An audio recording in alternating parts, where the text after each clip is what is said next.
శ్రీమన్మహాభారతము 415వ రోజు. ఓం అస్మద్గురుభ్యో నమః. నారాయణం నమస్కృత్య నరం చైవ నరోత్తమం దేవీం సరస్వతీం వ్యాసం తతో జయం ఉదీరయేత్. శ్రీమన్మహాభారతము సభాపర్వము 13వ అధ్యాయము ద్వారా సూత మహానుభావుడు శౌనకాది మహర్షులందరికీ ప్రవచనం చేస్తూ ఈ రకంగా చెబుతూ ఉన్నాడు. ఓ మహర్షులారా, వైశంపాయన మహర్షి శ్రీమన్మహాభారతాన్ని జనమేజయ మహారాజుకు ఉపదేశం చేస్తూ ఇలా చెబుతూ ఉన్నాడు. ఓ రాజా, ధర్మరాజు నారద మహర్షుల యొక్క మాటలు విని రాజసూయ యాగాన్ని గురించి ఆలోచిస్తూ ప్రశాంతంగా ఉండలేకపోయాడు. రాజసూయ యాగాన్ని చేసినటువంటి రాజర్షుల యొక్క గొప్పతనాన్ని విన్నాడు ధర్మరాజు. పుణ్యకర్మల ద్వారా వారందరూ ఉత్తమ లోకాలను పొందినటువంటి వృత్తాంతాన్నంతటిని కూడా విన్నాడు కనుక ఆ విషయాన్ని గురించి ఆలోచిస్తూ ఉన్నాడు. ప్రత్యేకించి రాజర్షి అయినటువంటి హరిశ్చంద్రుని యొక్క వైభవాన్ని తెలుసుకొని ఇక అంతిమంగా తానొక నిర్ణయానికి వస్తూ ఉన్నాడు ధర్మరాజు. రాజసూయ యాగాన్ని చెయ్యాలి అని భావించి అక్కడ సభలో ఉన్నటువంటి వారందరినీ సత్కరించి రాజసూయ యాగ నిర్వహణాన్ని ఇక సంకల్పం చేసుకున్నాడు. ఓ రాజా, కురుశ్రేష్ఠుడైనటువంటి ధర్మరాజు బాగా ఆలోచించి ఇక రాజసూయయాగానుష్ఠానము పైననే మనస్సు పెట్టాడు. అద్భుతమైనటువంటి బలపరాక్రమములు కలిగిన ధర్మరాజు తన ధర్మాన్ని గురించి ఆలోచిస్తూ సర్వలోకహితం మీద కూడా మనస్సు పెట్టాడు. అనుగృహ్ణన్ ప్రజాసర్వాః సర్వధర్మభృతాంవరః అవిశేషేణ సర్వేషాం హితం చక్రే యుధిష్ఠిరః. సమస్త ధర్మాత్ములలో శ్రేష్ఠుడైనటువంటి ధర్మరాజు సర్వ ప్రజలను అనుగ్రహిస్తూ అందరికీ సమానముగా హితాన్ని చేస్తూ ఉన్నాడు. ఒకటే మాట చెప్పాడు అందరికీ, ధర్మరాజా, చాలా చక్కగా పరిపాలన చేస్తున్నావు అనే మాట తప్ప మరొక్కటి నాకు వినిపించకూడదు అని ధర్మరాజు తన వారినందరినీ కూడా ఆదేశించాడు. ధర్మరాజు ఆ రకంగా చాలా అద్భుతముగా ప్రజలందరినీ తండ్రిలాగా పరిపాలన చేస్తూ ప్రజలు కూడా తండ్రి మీద ఉండేటటువంటి అనురాగాన్ని ధర్మరాజు మీద చూపిస్తూ ఉన్నారు. ఆ ధర్మరాజును ద్వేషించేటటువంటి వారే లేరు. అందుకే అతను న తస్య విద్యతే ద్వేష్ట తతోస్య అజాతశత్రుత. అందుకే ధర్మరాజు అజాతశత్రుడయ్యాడు. ధర్మజుడు అందరినీ ఆదరించేవాడు. ఇక భీముడేమో అందరినీ రక్షించేవాడు.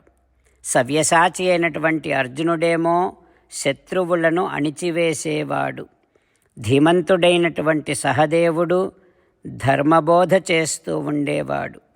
నకులుడు స్వాభావికంగానే అందరితో వినయంగా ఉంటూ ఉండేవాడు. అందువలన రాజ్యములోని ప్రజలందరూ కలహాలు లేకుండా, భయాలు లేకుండా ధర్మము మీద ఆసక్తితో ఉన్నారు. వారు కోరినప్పుడల్లా విస్తారముగా వర్షాలు కూడా కురిసేవి. ధర్మరాజు యొక్క కార్యనిర్వహణ వలన వ్యాపారులు, గోరక్షణ, వ్యవసాయము అన్నీ వృద్ధి చెందాయి. ఇక దరిద్రము అంటూ లేనే లేదు. ధర్మతత్పరుడైనటువంటి ధర్మరాజు పాలన చేస్తూ ఉండగా రోగాలు లేవు, అగ్ని ప్రమాదాలు లేవు, దొంగలు లేరు, వంచకులు లేరు. ఆ రకంగా మోసాలకు కానీ అత్యాచారములకు కానీ ఏమాత్రము అవకాశము లేదు. ప్రజలు కూడా పరస్పరం చక్కగా ఆదరంగా అనురాగముతోని ప్రవర్తిస్తూ ఉండేవారు. ఈ రకంగా ధర్మరాజు యొక్క ధర్మ పరిపాలనలో దేశం అభివృద్ధినే సాధించింది. సర్వవ్యాపీ సర్వగుణీ సర్వసాహ సర్వరాట్. ధర్మరాజు యొక్క కీర్తి అంతటా వ్యాపించింది. ఆయన సర్వగుణ పరిపూర్ణుడని, అన్నింటినీ సహించగలిగినటువంటి వాడు అంటూ అందరూ అనుకుంటూ ఉండేవారు అంటూ వైశంపాయన మహర్షి జనమేజయ మహారాజుకు ఉపదేశం చేస్తూ ఉన్నాడు. ఆ తర్వాత ఏం జరుగుతుందో రేపు తెలుసుకుందాం. జై శ్రీమన్నారాయణ, జై శ్రీమన్నారాయణ. అమ్మా నాన్నలకు సాష్టాంగ నమస్కారం చేద్దాం. మన ఆచార్యవర్యుల శ్రీచరణారవిందములకు సాష్టాంగ నమస్కారం చేద్దాం. శ్రీ వేదవ్యాస మహర్షుల వారి దివ్య పాదారవిందములకు సాష్టాంగ నమస్కారం చేద్దాం. శ్రీ విఘ్నేశ్వర స్వామి వారి శ్రీచరణారవిందములకు సాష్టాంగ నమస్కారం చేద్దాం. శ్రీమన్మహాభారత గ్రంథరాజమునకు శిరస్సు వంచి నమస్కరిద్దాం. శ్రీకృష్ణ భగవానుని శ్రీచరణారవిందములకు సాష్టాంగ నమస్కారం చేద్దాం. మన హృదయ మందిరములోనే అంతర్యామిగా వేంచేసి ఉన్నటువంటి శ్రీమన్నారాయణుడిని సేవిస్తూ మనని మనము స్వామికి సమర్పించుకుంటున్నామనే భావనాపూర్వకముగా సాష్టాంగ నమస్కారము చేస్తూ స్వామి నామ సంకీర్తన చేద్దాం. శ్రీమన్నారాయణ నారాయణ నారాయణ, శ్రీమన్నారాయణ నారాయణ నారాయణ. శ్రీమన్నారాయణుడే శ్రీకృష్ణ భగవానుడిగా వచ్చి మనందరికీ భగవద్గీతను ఇచ్చి మనందరినీ ఒక 8 పనులు చేయమని చెబుతూ ఉన్నాడు. అందుకని భగవన్ తప్పకుండా చేస్తామంటూ మనం ప్రతిరోజు ఈ రకంగా మాట ఇద్దాం. హో శ్రీమన్నారాయణ కరిష్యే వచనం తవ, సర్వం శ్రీకృష్ణార్పణమస్తు. జై శ్రీమన్నారాయణ, జై శ్రీమన్నారాయణ. భక్తులకు ప్రత్యేకమైనటువంటి విజ్ఞాపన. మీకు అన్ని విషయాలలో వెంటనే మంచి ఫలితాలు రావాలి అనంటే ప్రతిరోజు 1 నిమిషం వెచ్చించి నారాయణాస్త్రాన్ని చదవండి. ఇక మీకు తిరిగే ఉండదు. నారాయణాస్త్రాన్ని పొందడానికి మీరేం చేయాలంటే నారాయణాస్త్రం అనే వెబ్సైట్కి వెళ్ళి మీ పేరు మీ ఈమెయిల్ ఇస్తే మీ ఈమెయిల్కి నారాయణాస్త్రం PDF వస్తుంది. అందులో ఒక రామాయణ శ్లోకం, ఒక గీతా శ్లోకం, ఒక విష్ణునామం ఉంటాయి. ఆ 3ంటిని కలిపి నారాయణాస్త్రం అంటాం. ప్రతి ఒక్కరికి వేరువేరు శ్లోకాలను ఇస్తున్నాం. ఆ రకంగా ఎవరి శ్లోకాన్ని వారు ప్రతిరోజు తప్పనిసరిగా చదవటం వలన ప్రతిరోజు ప్రతి 24,000 భక్తులతో ఒకసారి సంపూర్ణ రామాయణ పారాయణ, 33 సార్లు శ్రీమద్ భగవద్గీత పారాయణ, 24 సార్లు శ్రీ విష్ణు సహస్రనామ స్తోత్ర పారాయణ జరుగుతుంది. ప్రతి ఒక్కరికి అంతటి విశేష ఫలితము ప్రతిరోజు లభిస్తుంది. అందుకని మీరు మీ కుటుంబ సభ్యులు అందరూ ఒక్కొక్కరు ఒక్కొక్క నారాయణాస్త్రాన్ని వెంటనే పొందండి. జై శ్రీమన్నారాయణ. శ్రీమద్ భగవద్గీత సారాంశముగా 18వ అధ్యాయములో 65 నుంచి 69 శ్లోకముల ద్వారా శ్రీకృష్ణ భగవానుడు మనందరినీ ఒక 8 పనులు చేయమని చెబుతూ పరమాత్మ ఈ రకంగా అంటూ ఉన్నాడు. ఎవరెవరైతే నేను చెప్పిన ఈ 8 పనులు చేస్తారో వారందరూ నాకు చాలా ఇష్టమైన వారవుతారు.